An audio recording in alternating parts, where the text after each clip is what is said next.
Early in the morning, rising to the street. Light me up that cigarette and I strap shoes on my feet. Got to find a reason things went wrong. Got to find a reason why my money's all gone. Well, I've lived in Montesano my whole life.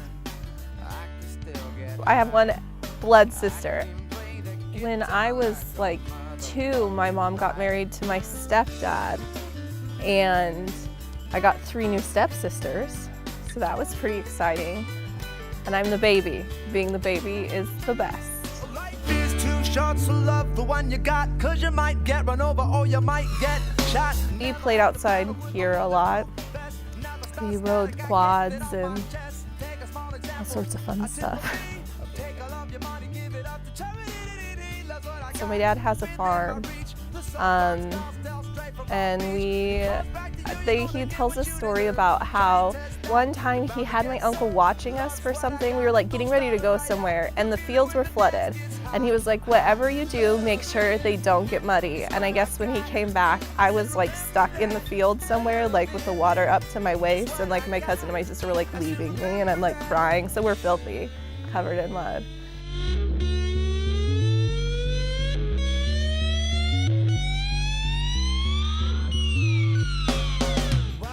I played soccer and softball. Get angry at the bills I have to pay. I don't get angry when my mom smokes pot. Hits the bottle and goes right. Well, we were with my mom most of the week, my dad 1 day a week, and then every other weekend. So I feel like we spent a lot of time with my dad also. Dad coached softball, my softball team, until I was a freshman. So I spent a lot of time with him. I feel like we had that. And then Mom and Pat came to everything. Mom and Pat and Grandma and Grandpa were at every game, no matter where it was. They were always there. Yes, they were. They were all very loving parents.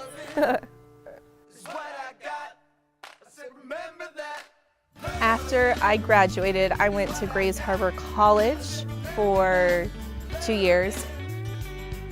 I was talking to one of my friends and I really thought I wanted to go into nursing, and she was being really annoying about this thing called respiratory therapy.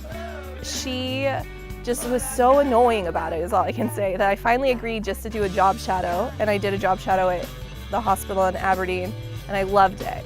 So she was like, I'm in the program at Boise State, you should just apply. I applied for Boise State, got in, and she's like, just apply for the program. And I'm like, well, but she's like, why not? And I'm like, okay. So I remember applying. So there I was, moving to Boise.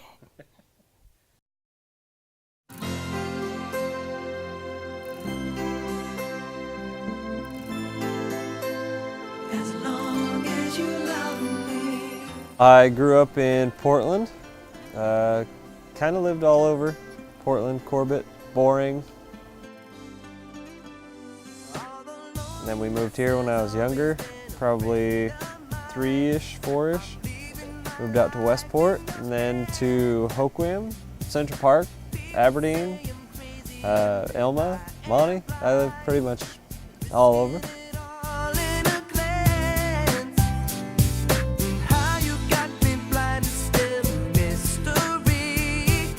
Only child.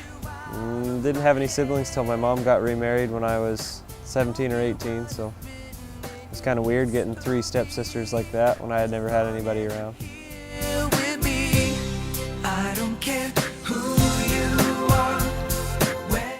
Well, I was always into building things, mostly motors and trucks and that kind of thing. I played a lot of baseball when I was younger, played some baseball in high school, and then kind of petered out. I pretty much generally enjoy the outdoors. As anything you can do.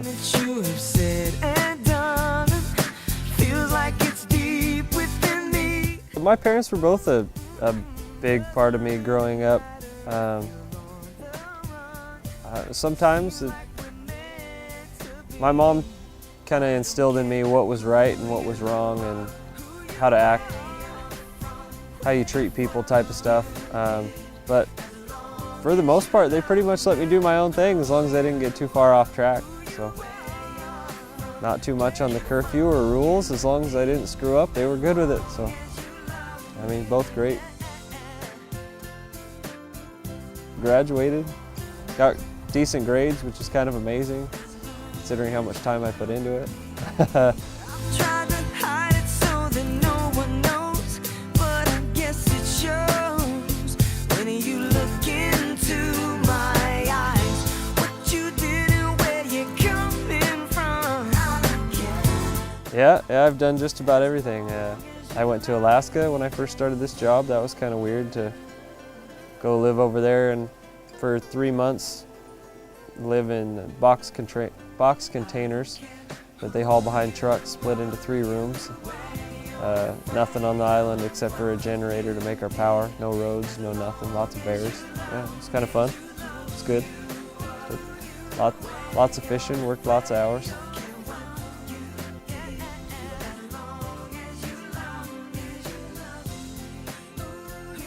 I worked at Les Schwab for a couple of years. I was a floor covering installer. I worked at an auto mechanic shop, rebuilding stuff.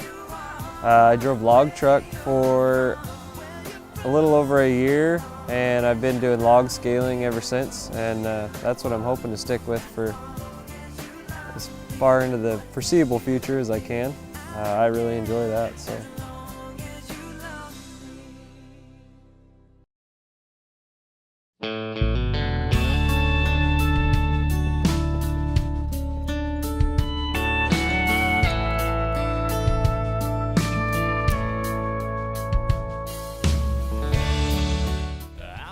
We kind of met through mutual friends. My best friend Anthony and her sister Megan were really good friends. I was house sitting for my aunt, and it was close to Halloween, and I was really bored. I would think I was a senior, so my sister and I really liked each other at that point. We were old enough. And she was like, I'm going with a group of friends to a haunted house in Seattle. You should come with me. And we both kind of got invited by the other one to go to a haunted house in Seattle on Halloween. And I was like, okay. And Brett was a mutual friend of Anthony, which is who we were going to the haunted house with. And let's see, it'd be 2009, I think. What my sister said when we were going, I asked who I was going to be there, and she said Tyler and Brett and Anthony, and I was like, who's Brett? And she's like, he has a girlfriend, and just make sure you ride in my car. And I was like, okay, I don't know what that means, but all right.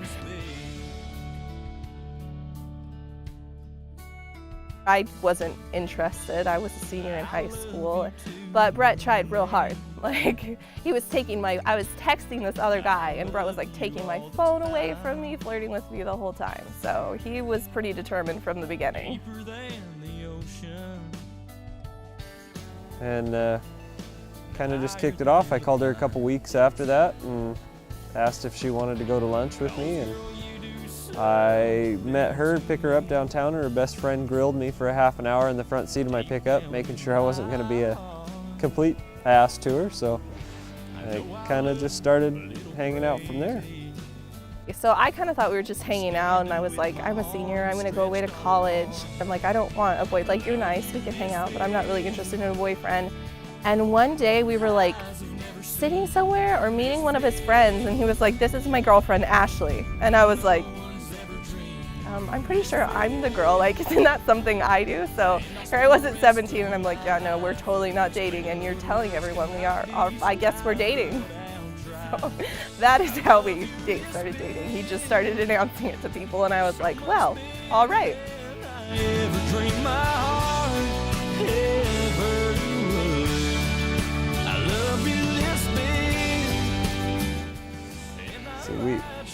Probably the first time I really realized that this kind of fairy tale marriage thing I thought might work was we went on a small weekend trip to Seaside. We were getting ready to go to Seaside, and it was really kind of dorky cute. And we were actually in my mom's living room, and he was like, I can't wait to say it. And I was like, what are you talking about? And he was like, he told me that he loved me, and I was like, oh, I don't know if I said it back. But he was like, I had it all planned out and I wanted to like say it in Seaside on the beach, but I just couldn't wait. And just walking around downtown, talking and holding hands and being close to each other, we just really connected. And that first time that kind of sparked in my head that, you know, the future was probably there and this could really happen. So that was probably the first time I ever realized, you know, that the long shot future was there, and possibility of it. She says, look baby, I'm a rock star, grabs my old guitar. I didn't think I was going to be one of those people that got married at any kind of a young age, if at all. I mean, it always sounded good, but I'd never found anybody that I thought could be there. She surprised me with a vacation to Orcas Island, and it was October, November, and it was pouring down rain, but she caught me completely off guard, and I thought we were going somewhere else. And we had probably the best long weekend I could have imagined, jumping around and sightseeing, and it kind of sunk in then that this is what I want, is always to have, you know, that other half that, kind of my better half that that could surprise me and make, you know, a miserable rainy weekend into one of the best weekends I've ever had.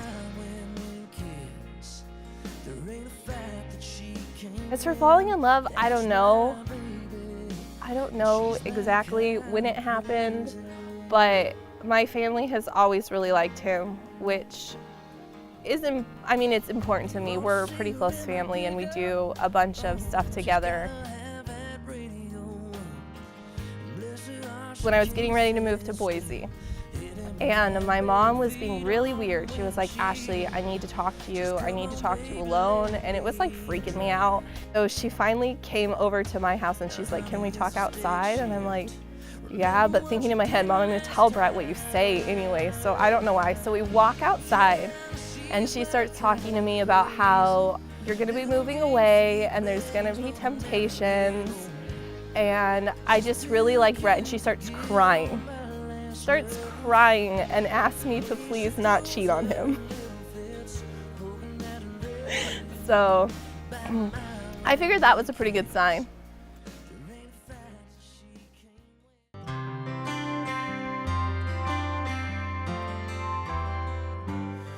We had talked a little bit about marriage and the proposal. I asked her best friend and her boyfriend at the time to kind of help me out. So it was my birthday, and I wrote a card to me, but gave it to Sadie to give to me, but I wrote this big thing in the back of it. The funny part was, as soon as Sadie handed me the card, she took it out of my hands. Because I knew she would, is the thing, I knew she would. They gave him a card, and it said to Brett and Ashley on it, and it was Brett's handwriting on the envelope. Like, I remember thinking that when I grabbed it. I was like, I don't know, I didn't think it was weird, but I knew it was his handwriting, so I grabbed the card, and I like opened it, and there wasn't anything in it, and I was like, so I just started going off. And she didn't even open it to the part that I had written. She opened it to the part that said, "Happy birthday, Brett," and then started spouting off all this stuff. I was like, my name's Brett. You have a wonderful girlfriend. And I have the best girlfriend in the world. Maybe one day you'll finally propose to her. One of these days, maybe I'll actually be smart enough to propose to her, and blah, blah, blah, and all this stuff just being I was kind of a brat, yeah.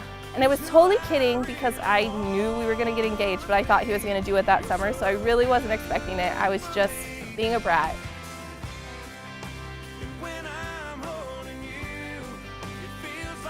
Everyone else knew he was proposing, so everyone's like, and he's like, maybe you should actually read the card. And she kind of tossed the card over to me, and I slid it back in front of her, and she kind of looked at me funny, and I flipped open the back, and her mouth just dropped.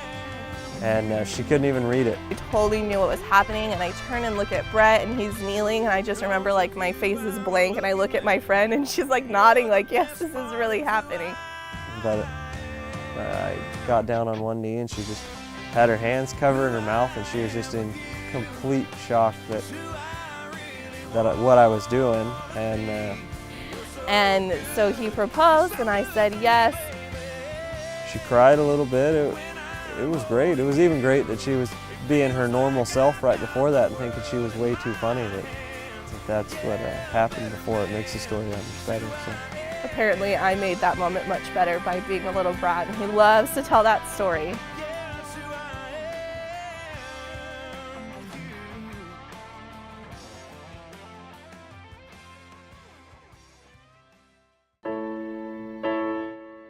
I think it's pretty rare that I probably wasn't the best decision for me to just not have a conversation with him and say, if I get into this program, I'm moving to Boise, but he was okay with it because he knew it would make our future better.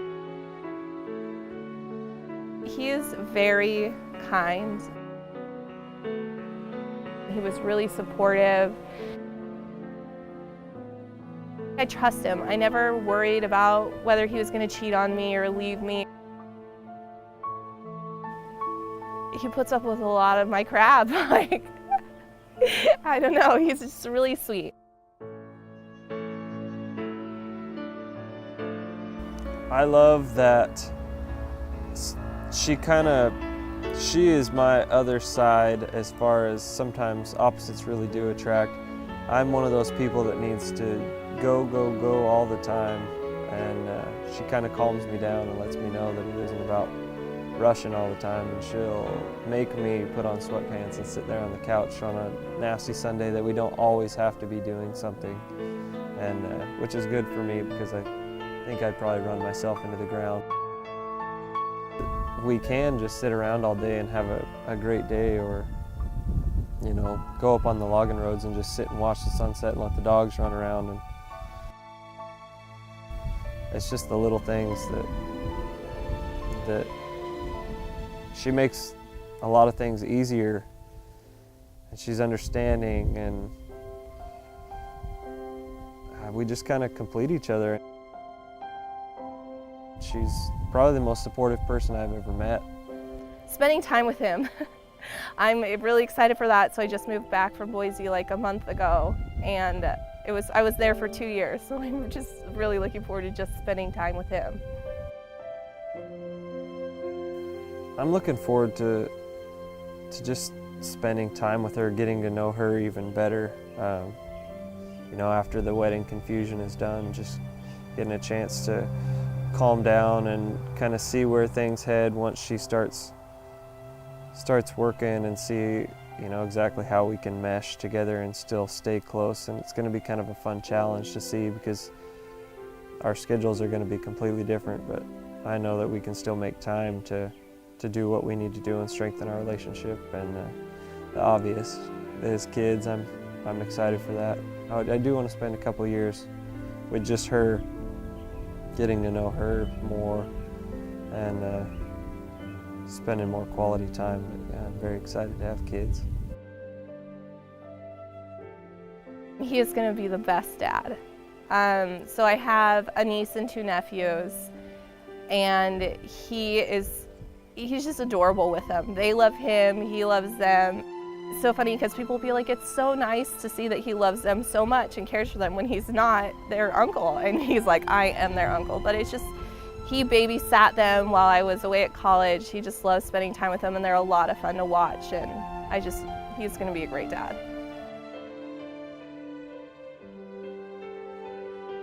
I'm very excited for the future, and